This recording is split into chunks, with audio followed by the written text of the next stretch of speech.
Hello and welcome. In this video, we will look at two of the most popular music streaming apps and their interfaces on a MacBook. The two services we will look at in this video are Spotify and Apple Music. Music has always been a huge part of my life. It is my go-to for inspiration during a workout, my solace on a rough day, and the backdrop for some of the happiest memories of my life. The best music streaming services have changed the way we experience music. But with huge music libraries giving us access to millions of tracks and the addition of subscription costs, it is important to pick the right streaming service for you.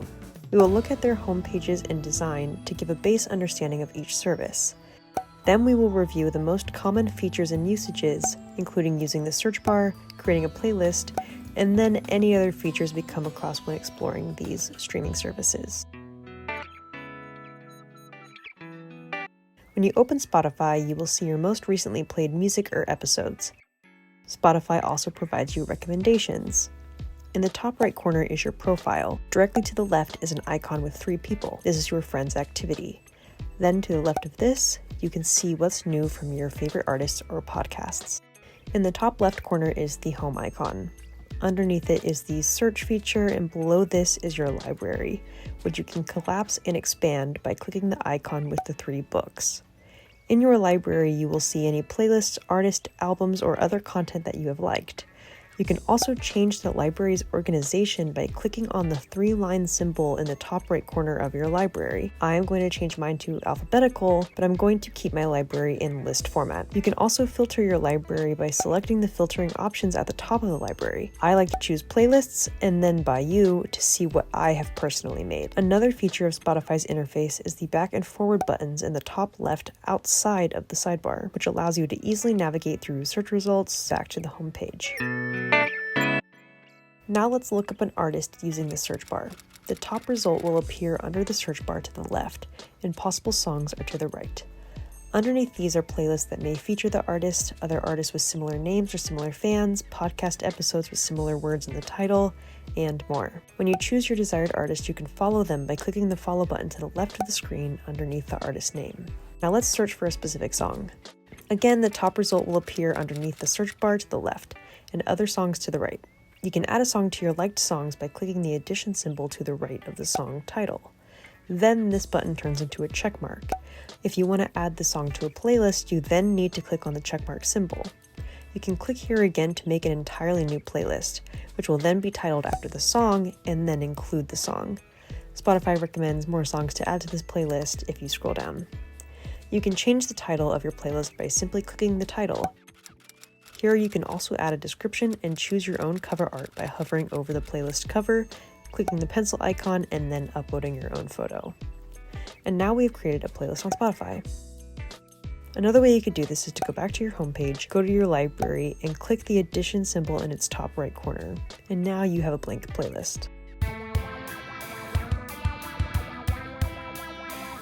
When you open Apple Music, you will see they don't have a homepage, so we will start at the Listen Now page where you can see your recently played, other suggestions, generated playlists, and more. Clicking the 3 lines in the top right corner will show you what is playing next in your history. Next to this, to the left, are song lyrics. Then there's the volume bar, and in the center is the song currently playing. To the left of the top are the options to repeat, skip, play or pause, go back, and shuffle songs. At the top of the sidebar, you have the search function. Then there are different page options like the Listen Now, Browse, and Radio page. Then in your library, you have recently added artists, albums, and songs. Underneath this are all your playlists. Now let's search for an artist.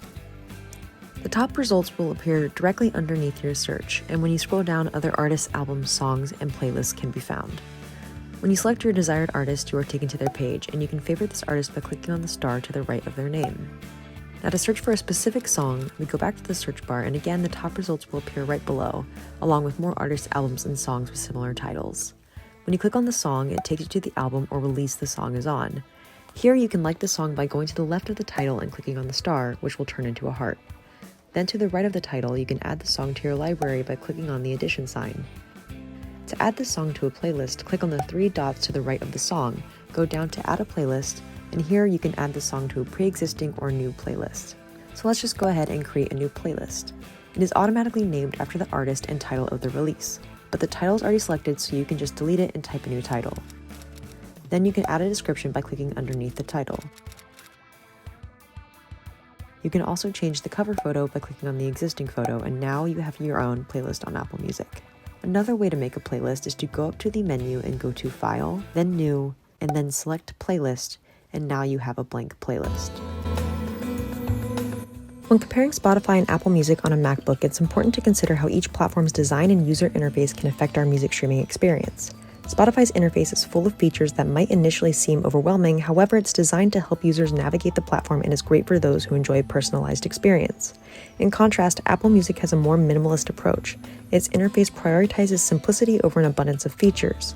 While this design might appeal to users who prefer a straightforward interaction, it can sometimes make it less obvious to find certain features or perform specific tasks. Some additional considerations. Firstly, both platforms have a large selection of music but differ in their catalogs, so if you have specific artists or albums you love, check if they're available on your platform of choice. Secondly, audio quality is important. Spotify offers varying levels of quality, with its highest tier reaching 320 kilobits for premium subscribers. On the other hand, Apple Music streams its songs at a standard quality of 256 kilobits, but they have introduced lossless audio, offering a higher fidelity listening experience with the necessary hardware and connection. Ultimately, the choice between Spotify and Apple Music comes from a user's preference for complexity versus simplicity.